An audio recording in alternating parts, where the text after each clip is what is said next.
دفعہ ایئرپورٹ پہ خاتون نے پوچھا کہ بھئی ہمارے شوہر جو ہیں وہ ایک سال کے لیے ملک سے باہر رہتے ہیں، تو ہمارے لیے یہ تو نیچرل ہے نا، وہ کہتے ہیں ہمیں پھر برائی کے خیالات آنا شروع ہوتے ہیں. تو انہوں نے کچھ سوال پوچھے، وہ حیا کے خلاف ہیں، میں اس کو نہیں یہاں ڈسکس کر سکتا. میں نے ان سے کہا میاں کے علاوہ آپ کے پاس کوئی راستہ نہیں ہے اپنی خواہش پوری کرنے کا. تو وہ کہنے لگے پھر ہم کیا کریں، میاں بھی مجبور ہے. وہ کہہ رہے میں کیسے، اور اپنے ساتھ رکھ نہیں سکتا میاں، کیونکہ جو ہے وہ اس کے پاس اتنی تنخواہ نہیں ہے کہ بیوی کو رکھ سکے. تو چند کیس ایسے ہوتے ہیں. اصولی طور پر تو میاں کو چاہیے اللہ پہ توکل کرے، غریب بھی ہے نا اپنے ساتھ اپنی بیوی کو رکھے.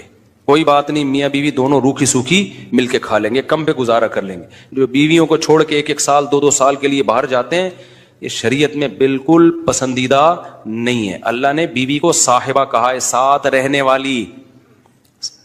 رہنے والی.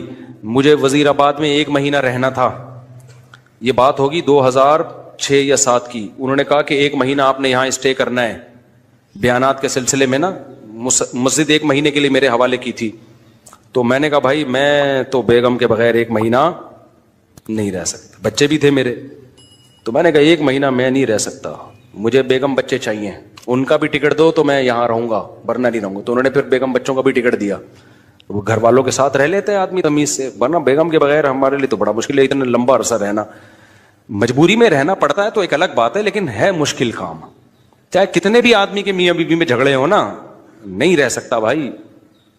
تو 1 سال کے لیے پتہ نہیں کیسے رہ لیتے ہیں لوگ بیگم کے بغیر. ٹھیک ہے ان کی مجبوری ہوتی ہے، میں مانتا ہوں، لیکن اس میں کوشش کرو اللہ پہ توکل کرو. بیگم روکھی سوکھی کھا لیں گے، لیکن اللہ میاں نے بیگم کو صاحبہ کہا ہے قرآن میں. صاحبہ کا مطلب ساتھ رہنے والی.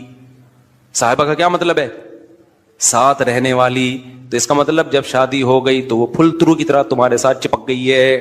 پھول ترو کی طرح اس لیے کہہ رہا ہوں کہ لوگ پسند نہیں کرتے، لیکن اللہ نے اس کو آپ کے ساتھ کیا کر دیا ہے، چپکا. اب جہاں جاؤ گے بیگم صاحبہ ساتھ ہوں گی. آپ شارٹ ٹائم کے لیے جانے ایک الگ بات ہے، لانگ ٹائم کے لیے جانا ہے تو بیگم آپ کے ساتھ اللہ نے بولو چپکا دیے. وہ خود بھی گناہ سے بچے گی، تم بھی گناہ سے بچو گے. تو اس لیے یہ طریقہ ٹھیک نہیں ہے سال کے لیے میاں بیوی کا دور رہنا. اور پھر خواتین بھی پریشان ہوتی ہیں. تو گناہ کسی کے لیے بھی حلال نہیں ہے. میں نے اس خاتون سے کہا کہ 1 سال آپ کا شوہر باہر ہے، کیا اس کے لیے حلال ہے گناہ کرنا وہاں پہ؟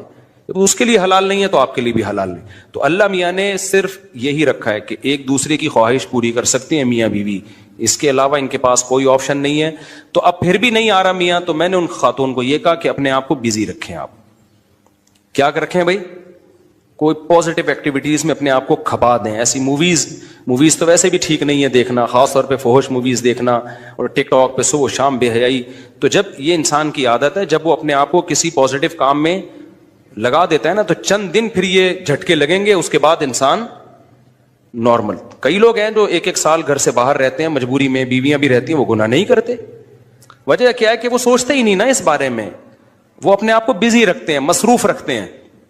تبلیغی جماعت میں سال کے لیے لوگ جاتے ہیں. میں تو اس کو صحیح نہیں سمجھتا بیگم کو، جوان بیوی کو چھوڑ کر جاؤ آپ. لیکن بہرحال جو جاتے ہیں تو وہ گناہ تھوڑی کرتے ہیں، بچے رہتے ہیں، کیونکہ وہ ایک خاص ترتیب میں اپنے آپ کو جوڑ چکے ہوتے ہیں. بہرحال یہ نہیں ہے اس کو. تبلیغی جماعت میں سال کے لیے جا رہے ہو، اگر شادی شدہ ہو بیگم کو بھی لے کے جاؤ ساتھ میں.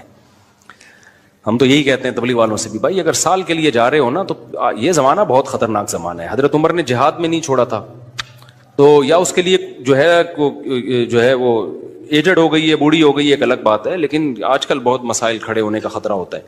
لوگ کہتے ہیں نہیں فلاں سال کے لیے گیا، کوئی مسئلہ نہیں ہوا.